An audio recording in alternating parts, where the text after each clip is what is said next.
There's some people out there saying, holy shit, you just made a case for every victim of police violence. No, because it's not the same thing. Police, first of all, have a different set of rules that they follow, and this is not a statement about police. This is known. Police have a different set of rules because they have a job. Also, you might be saying, well, okay, if that's true, you just made a case as for why Kyle is guilty. No, because I didn't say that guy would get away with saying it was self-defense. I just said that I wanted you guys to think about that. That guy wouldn't get away with that because none of those people that were in that crowd could claim, the evidence by that video, that any of them felt that they were the target or that they were in fear for their life. And they did that completely as what we'd call a citizen's arrest. They attempted to, it didn't work, and they got shot. Therefore, that dude claiming self-defense would probably get dropped to some kind of aggravated something, because it would also depend on the weapon and if the weapon was legal, and if it wasn't, that wouldn't help him. Kyle's going to be different because those people that were coming after him, they were going after him because a mob was screaming, get him. They didn't really know what happened. They didn't have any idea. Nobody said arrest him. They said get him. And in fact, the third one, the one that lived, said that he wished he'd emptied his whole magazine into him. So it's not the same thing. Just wanted to do a little thought exercise. All right, here we go. Officer involved shooting of a man in Pennsylvania, Lancaster, Pennsylvania. Okay, I woke up, saw this hashtag, didn't see it till this morning. What do we got? This guy's responding to a domestic call. Lady called and said her brother had a knife and was going after his mother.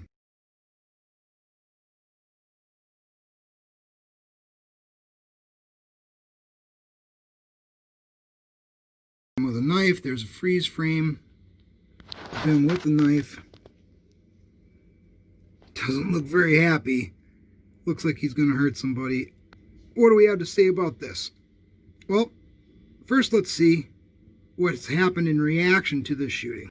It's interesting because when I watched it the first time, there was volume, but here's Lancaster, Pennsylvania after this happened.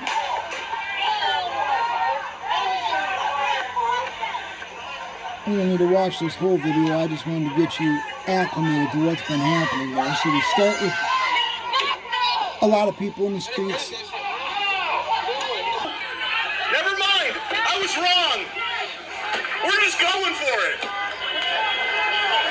This is the fun. Maybe you'll watch me, guys.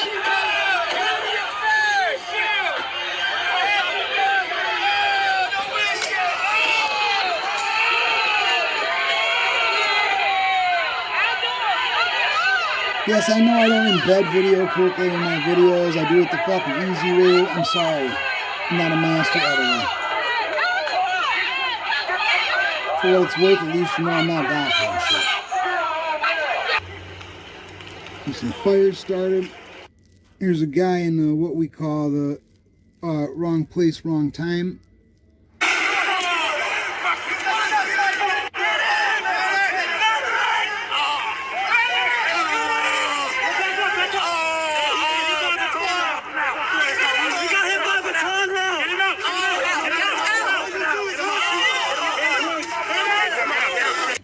Of the Antifa guys in the anonymous case.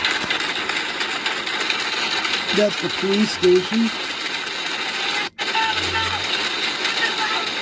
He fucked up the police station and the post office for some reason. I guess it was the only other government building they could identify.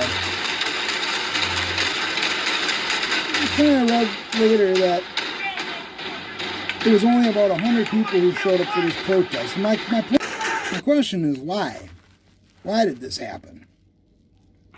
There was also a bunch of looting. And there was a small group, and I'm talking like maybe 4 people, of what looked like armed citizenry that showed up to support the police. 4 people was all they could fucking muster. Another video that has sound, it's just the clip of the shooting. Just remembering what I said about violence happens, it happens fast. There you go.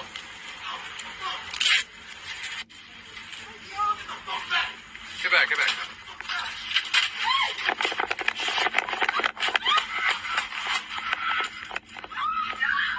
Fast, man, you gotta react fucking fast. So This happened, and the police released the body cam footage almost immediately afterward. So why am I asking why? Why the protest? Why the looting? Why the burning? Why violence, breaking into police cars, police station, post office? Why? That's pretty clear-cut aggression and self-defense. The person who called said this guy had a knife, he's been threatening people. He came out of the house, he had the knife. He charged right at the fucking cops with the knife. So I guess my question here, this is textbook policing. You always go one superior to the person that you're facing. So that's always the way police do it. This is standard police procedure. You always one-up the suspect because you want to prevent any injury or loss of life to yourself or to any civilian. So why didn't he tase him? Why didn't he tase him? Because the guy was charging at him with a knife. Even if he had his gun in his right hand and his taser in his left, because he was so concerned with all the scrutiny of the police that he wanted to be sure that he tried non-lethal first. Even if he had done that, if he fires the taser and the taser misses, or if he fires a taser and it hits and it doesn't shock him because it lands wrong or gets stuck on clothing, his choices then are to either take the knife in his body or to shoot. So, to all the people who say this is a bullshit shooting, what are you supposed to do? Are police supposed to grapple every time this happens? Are they supposed to say, well, fuck weapons, we're just going to fight? And I'll let him come at me. I'll do some knife defense to make sure his first shot with that knife doesn't kill me.